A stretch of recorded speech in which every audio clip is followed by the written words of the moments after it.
Hey, this is Dr. Skylar Pond with Excellence Chiropractic, and joining us now is Elias Roberts, nutritional therapist, personal trainer, owner of Excellence Health and Fitness. He has a very unique forearm and wrist mobility issue. Let's see what you have here, Eli. So what we have is a good blank plate that was embedded here how long ago? That one was 2.5 years ago. Okay. Another one that was installed about 9 months ago. Plenty of hardware, plenty of snowboarding crashes. So what we're going to do here is work on a couple techniques to enhance the range of motion and pronation and supination. These are also useful techniques for people who are just trying to warm up their wrists and get into more extension of the wrist if you're trying to get through for cleans or handstand push-ups or push-ups or what have you. Okay, we're going to go through 3 things. So first off, Eli, go ahead and show us what your ranges of motion are in pronation and supination. So supination is really limited here. And now let's see flexion, extension. Yeah, in extension you can tell if this was going to go into a handstand push-up, this would get jammed and extended, and it would be quite a problem. So what we're going to go over is a couple ways to stretch out these wrist extensors. There aren't a lot of great stretches. I mean, if you try just jamming your wrist, as you see, it's hard to get these tissues to any sort of tension. The carpals within your wrist just collide instead. So what I'm going to have Mr. Roberts do here is a reverse grip dislocate.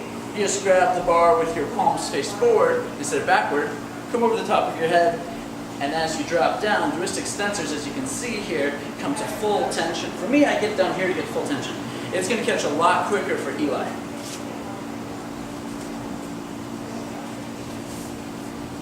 And bring your palms forward.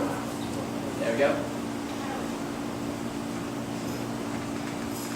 That's all I do. Yeah, so because he doesn't have quite as much wrist flexion right now, this is all he needs for tension. I camp out in this for 10 to 30 seconds and then bail out. You can do that 3 times through. For today's demonstration, we're just going to go through the once, so go ahead, climb out of there. The next move we're going to go over is a classic for wrist rehab if you just started PT for regaining your supination pronation, and that's an eccentric supination, and then assist in the pronation by tipping back through it. You can do this with a shovel, a hammer, a stick, a dowel, anything that's going to leverage you away. So I'm going to have Eli roll it down. This isn't a big stretch right here. It's just an active eccentric contraction.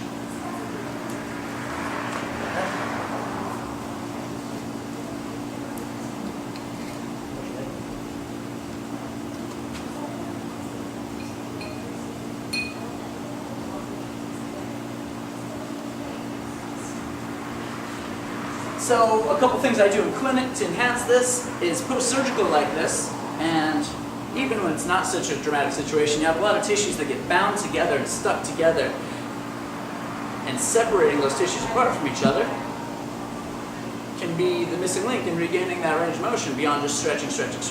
So one technique is to do like this. This is like an active Graston pin and stretch or ART technique. Another way to do it is with this kind of modernized Chinese cupping version that pulls the tissues into the cup as you stretch it through.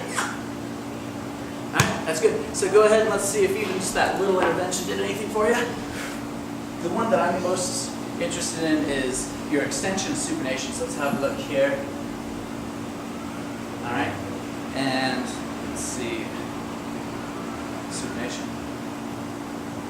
Cool. Yeah, still pretty tight, but I can see, I don't know, maybe a couple degrees. So working through that like a 3 times through be a good tool for both post-surgical, but also if you're just warming up before something that's going to be really demanding your wrist range of motion like your handstand push-up.